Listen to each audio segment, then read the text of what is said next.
হয়তো এটাই প্রথম এইচএসসি শিক্ষার্থীরা ঢুকে পড়েন সচিবালয়ে। দাবি এইচএসসি ও সমমানের বাকি থাকা পরীক্ষাগুলো বাতিল করতে হবে।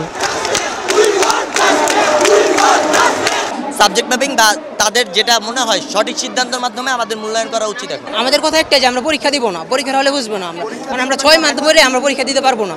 আমরা 4টা মেডিকেলে গিয়েছি, সেখানে আমরা দেখেছি 280 জন এইচএসসি শিক্ষার্থী, তাদের 3 মাস করে 4 মাস করে বেড রেস্ট দেওয়া হয়েছে।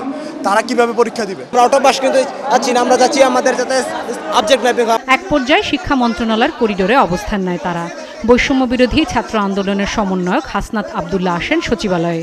বৈঠক করেন শিক্ষা মন্ত্রণালয়ের কর্মকর্তাদের সাথে। পরে আন্তঃশিক্ষা বোর্ড সমন্বয়ক জানান, শিক্ষার্থীদের দাবি মেনে নেওয়া হয়েছে। মাননীয় শিক্ষা উপদেষ্টা, আমাদের মাননীয় শিক্ষা সচিব সহ আমরা সবাই পর্যালোচনা করে আমরা দেখেছি যে আমাদের আমরা যে রুটিন ঘোষণা করেছিলাম অবশিষ্ট পরীক্ষার জন্য, সেই পরীক্ষাগুলো আমরা বাতিল করছি। আজকের এখান থেকে আমরা ওই অবশিষ্ট পরীক্ষাগুলো বাতিল ঘোষণা করছি।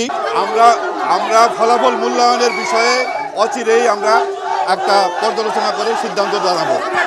এর আগে সকালে সর্বশেষ ঘোষিত 11 সেপ্টেম্বরের রুটিন থেকে আরও 2 সপ্তাহ পরীক্ষার তারিখ পেছানোর সিদ্ধান্ত নিয়েছিল মন্ত্রণালয়। গেল 30 জুন শুরু হয় প্রায় 14.5 লাখ শিক্ষার্থীর এইচএসসি ও সমমানের পরীক্ষা। কোটা আন্দোলনের কারণে প্রথম 18 জুলাই পরীক্ষার তারিখ পিছিয়েছিল বোর্ড।